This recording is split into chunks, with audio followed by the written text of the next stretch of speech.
On today's video, we are going to revisit more steps concerning propagating hydrangeas. My Propagate Hydrangeas Like a Pro video has been really popular, which tells me that many of you want to know more about propagating hydrangeas. Of course, the hydrangea is one of my favorite plants, and I've included it in my video, 3 plants you need to start your nursery with, and I also included it in my video, could one plant change your life forever? I really believe in the possibilities that the hydrangea has. There's many different varieties, many different kinds of hydrangeas, and I want to answer a question that I was asked today in today's video to try to give you more information and to fill in some more blanks about, well, what are the next steps, or what else do I need to know about propagating these things?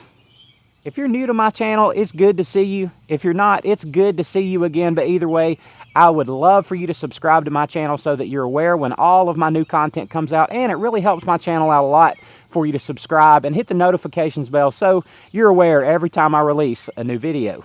I appreciate very much you guys asking questions, and it helps me have ideas on what kind of videos to make and helps me speak to what you're wondering about. And one of the questions that I was just recently asked was from Muscle Car 67, and Muscle Car 67 asked a couple of questions about the hydrangeas on the last video. Number one, can you get multiple cuttings from one stem? Like if there are 8 nodes on one stem, can I get 8 plugs from one stem?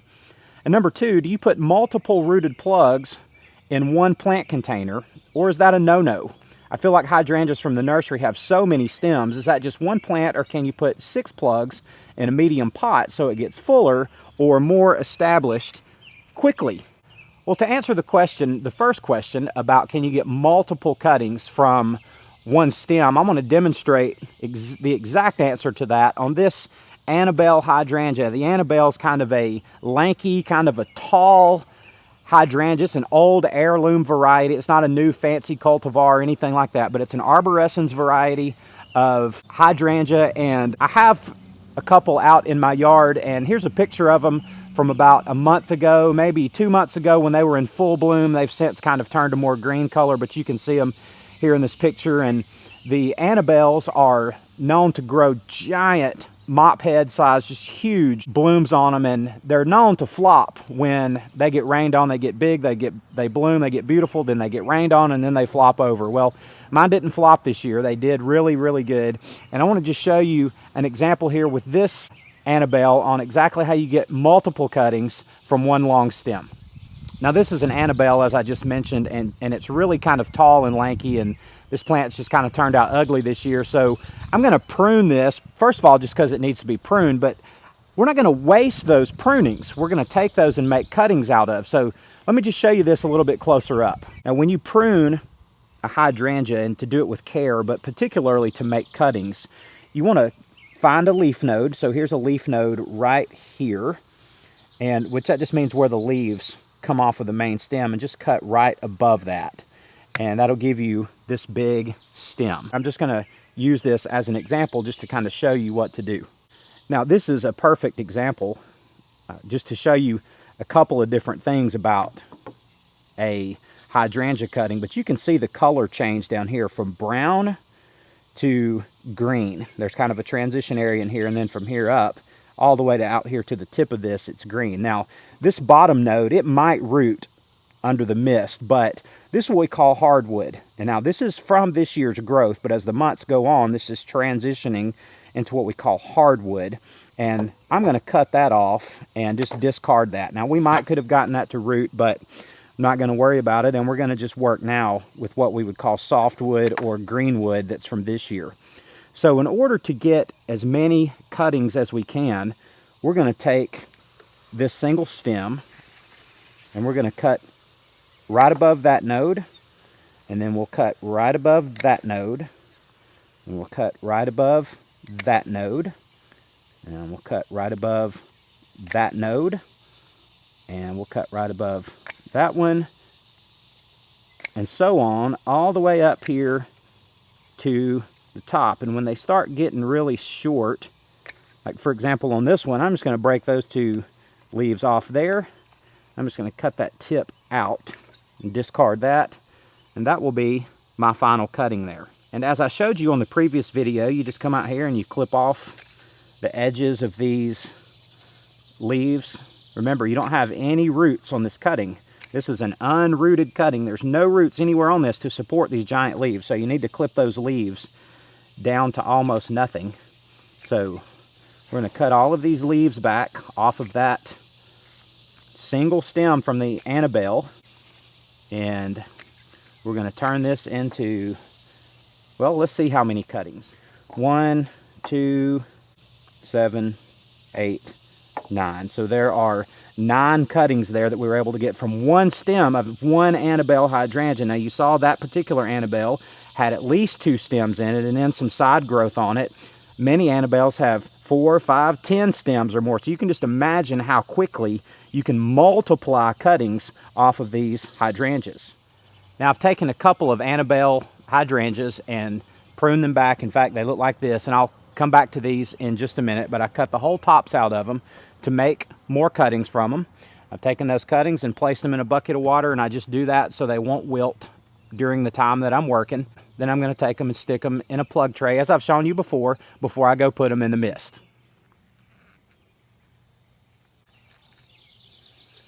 You just take your cuttings and stick them in the plug tray here, and 1 per cell, and in no time flat,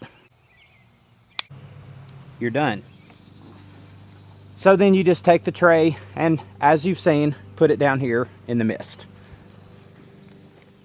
Now this is a plug tray of limelight hydrangeas or silver dollar hydrangeas. I don't even remember which one it is, but they're very similar plants that I propagated under mist a little bit earlier in the season. They have since come out of the mist, and this is a 50 cell tray here, so there are potentially 50 plants here. Now I can just look at it and tell that all 50 of them were not successful. For example, there's a dead one and there's a dead one, but there's probably 35 or 40 here that will make really nice plants. And now I'm not going to pull any of these plugs out today because they need to just stay in here and grow and get fuller and nice big root systems on them before we pot them.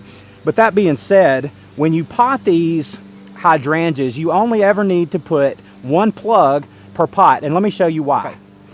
So I have 3 different hydrangeas here in 3 different phases of growth. This is the Annabelle that I just pruned for this video, and you can see I pruned it here. You cut it here right above a leaf node, right above a leaf node, right above a leaf node, and at that leaf node right here and right here, that's where your new growth is going to come from, and you're going to get 2 branches from here. So that's how you prune your plants to make them more full. So you'll get 2 branches from that one, you'll get 2 branches from that one, and you'll get 2 branches from that one.